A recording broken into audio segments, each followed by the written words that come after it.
Hola, Jonas, Dios te bendiga. Estoy grabando esto para vos, ya que ayer tuviste que trabajar y no pudiste participar.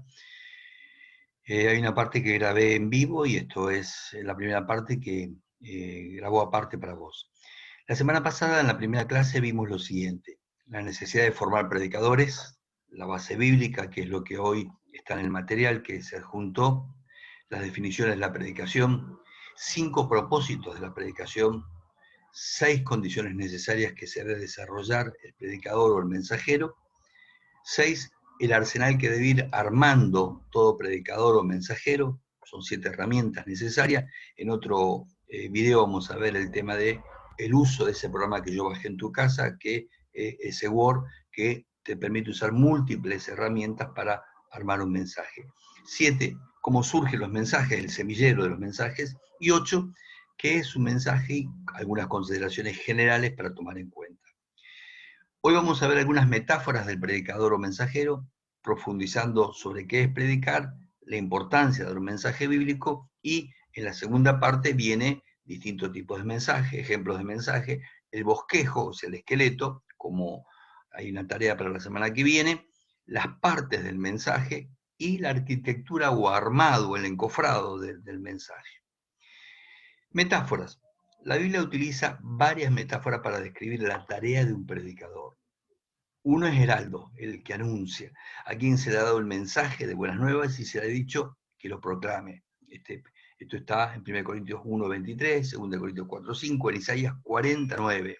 Dos, otra metáfora es el predicador o el mensajero es un sembrador, utilizándose justamente la figura de una de las parábolas del Señor, donde uno va sembrando, tirando la semilla, y el predicador va al mundo anunciando la preciosa semilla, la palabra es que puede producir vida o no, depende en qué terreno caiga.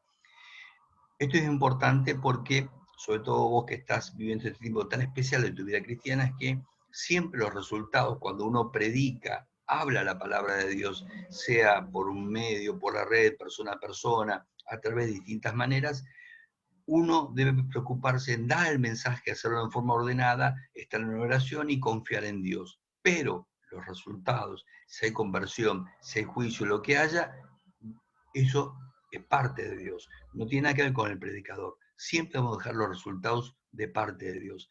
Hay una expresión muy equivocada que se suele usar y trae esta confusión. Dicen algunos hermanos o predicadores con muy buena intención: hay que ser un ganador de almas, hay que ganar almas.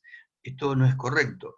Ni vos, ni yo, ni el mejor predicador del mundo gana almas. Nadie gana almas.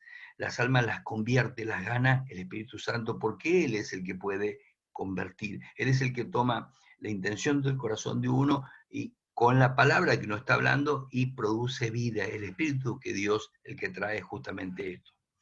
3, otra metáfora muy común es el centinela o atalaya, que está en Ezequiel capítulo 33, en los primeros versículos.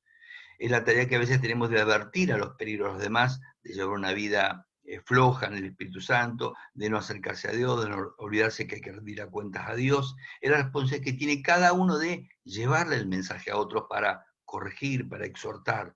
Es una tarea de advertencia, es como un toque de trompeta que advierte sobre el enemigo o los peligros que tiene la vida cristiana, o para el incrédulo vivir sin tomar en cuenta a Dios. 4, la cuarta metáfora más conocida es el profeta, es aquel quien debe comunicar la palabra de Dios recibida, y toma esta idea del Antiguo Testamento, pero en el Nuevo Testamento, en 1 Corintios 14:3, dice que la tarea del profeta, el predicador, en realidad es edificar, consolar y exhortar. Es decir, que una tarea hacia adentro, hacia la iglesia, porque hacia afuera es llevar a la gente a un encuentro con Dios. ¿Qué es predicar? Vamos a reforzar lo que se vio en la primera clase, que yo voy a ver si después te la grabo y también te la envío, aunque tenés todos los apuntes. Yo lo que te estoy mandando ahora es lo que está en apuntes, con algunas cosas que se me van ocurriendo cuando estoy enseñando.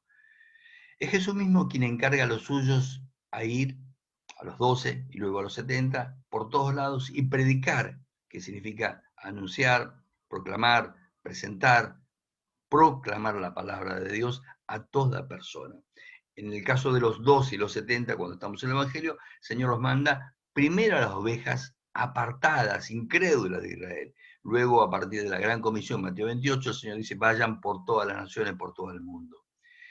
Aunque puede parecer un poco repetitivo u obvio, es necesario aclarar que tenemos que compartir la palabra de Dios con el que está interesado. Es decir, que confiamos y dependemos de Dios, pero también muchas veces chequeamos de alguna manera preguntando, ¿le gustaría saber cómo su vida puede cambiar? ¿Le gustaría saber el plan que Dios tiene para su vida? ¿Tiene interés en conocer más de Dios? O sea, yo chequeo, la gente chequea cuando hace evangelismo, habla con alguien, se encuentra en el trabajo, en la calle con alguien, si esa persona tiene o no interés, si es buena o mala tierra. ¿Para qué? Para no desperdiciar el tiempo y también no producir mayor dureza o rechazo.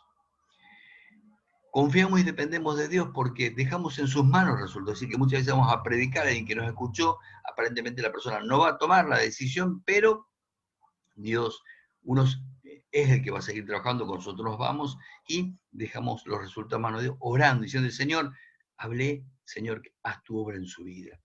Las instrucciones que Jesús da en Mateo 17, cuando envía a los discípulos, son muy claras respecto a qué tenemos que compartir con los demás, con los que no son creyentes, que es acerca del reino de Dios. Es decir, no cosas raras, sino siempre predicar la palabra y centrarnos en la palabra. Si hay preguntas, interrupciones, cosas que la otra persona quiere traer a colación o sacar como tema, yo tengo que tratar de, con amabilidad, con firmeza, volver a decirle, esto es lo que Dios ha puesto en el corazón, esto es lo que yo quiero compartir, esto es lo esencial. Cuando entiendas esto, todo lo otro se aclara. Tanto Juan el Bautista, cuando comienza su ministerio, Mateo 3:2, como Jesús, cuando también comienza su ministerio, Mateo 4:17, y la tarea que Dios encarga a los 12, Mateo 17, y luego Mateo 16, 15, a los discípulos, es anunciar el reino de Dios, que Dios está al alcance de toda persona, que lo que Dios hizo implica y merece una respuesta de parte de nosotros. La predicación es la proclamación, el anuncio, la presentación o exposición de la palabra de Dios a los hombres, por mandato de Dios. Y Dios pone esto en el corazón del hermano, el predicador, el maestro, el líder, o simplemente el creyente que, porque Dios dijo a todos los creyentes que fuéramos y predicáramos. Es el medio ordenado para transmitir la palabra de Dios al mundo, porque solo Dios puede cambiar esas vidas.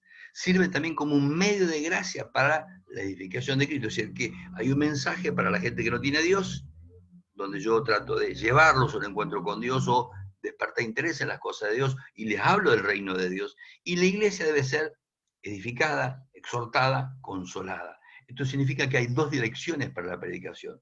Si estamos ante no creyentes, anunciamos el reino de Dios. Si son creyentes, los exhortamos, consolamos, edificamos de acuerdo a la enseñanza de Jesús el apóstol, sin descuidar justamente también el reino de Dios, porque una cosa que suelen olvidar los creyentes es van a rendir cuentas a Dios, que están bajo el gobierno de Dios.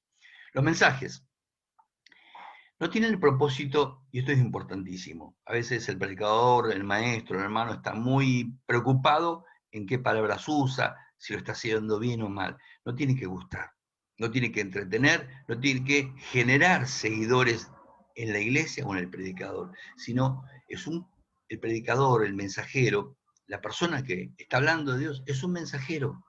Lo importante es el mensaje, no el mensajero. Y que el mensaje produzca en el oyente el deseo de seguir al Señor. Su finalidad es presentar, confrontar, desafiar a un cambio de vida, pues solo la palabra de Dios transforma a personas. No siempre que nosotros prediquemos va a haber resultados, pero siempre va a pasar lo siguiente. Primero, si la palabra es predicada, tiene que ser predicada con el interés de transformar a esa persona. Dos, el mensaje siempre tiene que ser presentado con la finalidad de producir salvación. Si no es creyente, de llevar un encuentro con Dios. Si es creyente, cuidar, desarrollar la salvación de Dios, porque otro problema generalizado es que la gente dice, ya soy salvo, ya tengo a Cristo, y se olvida que la salvación es un proceso que tiene tres fases muy definidas. una inicial, cuando me convierto, y una continua, llamada santificación, donde debo ir pareciendo cada vez más a Cristo. Eso también es salvación. Dios me salva, justamente me libera a través del Espíritu Santo de mi pasado, de mis debilidades, y me permite que yo encuentre el propósito de Dios, aún en prefectura, aún en cualquier otro lugar. 3, el mensaje o sermón tiene que ser compartido para obtener frutos, los cuales cuando se visibilizan o se ven, tienen que ser en cambios radicales. Esto significa que alguien deja de fumar, deja de apostar, deja de mirar a las chicas de una manera lasciva, comienza a cuidar más a su esposa, a sus hijos, a sus padres, cambia su manera de hablar, depura su lenguaje y trata de no ser vulgar ni usar palabras sucias. ¿Por qué? Porque hay un compromiso con el reino de Dios. Significa Dios está gobernando esa vida. Y ese gobierno, a medida que se extiende, hace que esos cambios se vayan viendo y el fruto se visibilice. El mensaje cuarto evidencia el interés del mensajero en, si es la iglesia, educarla, bendecirla, edificarla. 5, el mensaje está en la palabra de Dios. Lo importante es la Biblia, la palabra de Dios. Tener una Biblia, llevar una Biblia o citar la palabra de Dios. Las herramientas adicionales, comentarios, libros, historias, anécdotas, experiencias, cualquier libro son condimentos. Pero nunca los condimentos deben cambiar el sabor o anular o desdibujar el plato principal que es la palabra de Dios. Es decir, que vas a encontrar gente que predica, de pronto su predicación es una tremenda historia que va a tocar todas las emociones y va a producir respuesta en las personas. Pero la palabra de Dios se pierde en una historia grande.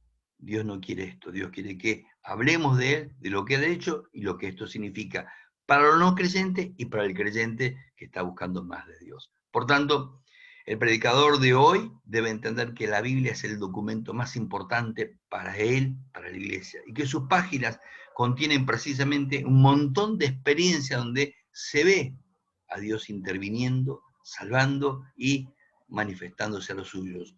Cuando se manifiesta a Noé, cuando se manifiesta, por ejemplo, a Abraham, cuando lo hace con los profetas, cuando se revela en la persona de Jesús, Dios está interviniendo. Dios es un Dios que interviene. Y muchas veces, cuando uno está contra una persona que quiere predicarle, uno puede decirle con toda libertad, si Dios ha puesto esto en su corazón, vengo a hablarte porque Dios puso esto en mi vida. Quiere que yo te hable de Él. Jonathan, te mando este mensaje, son 2, este lo grabé para vos en la mañana, y la segunda parte, vas a ver que es de noche, es lo que grabamos anoche. Bendiciones y espero que el otro jueves pueda estar, y si sucede algo imprevisto en el trabajo, te grabo otra vez el mensaje. Dios te bendiga.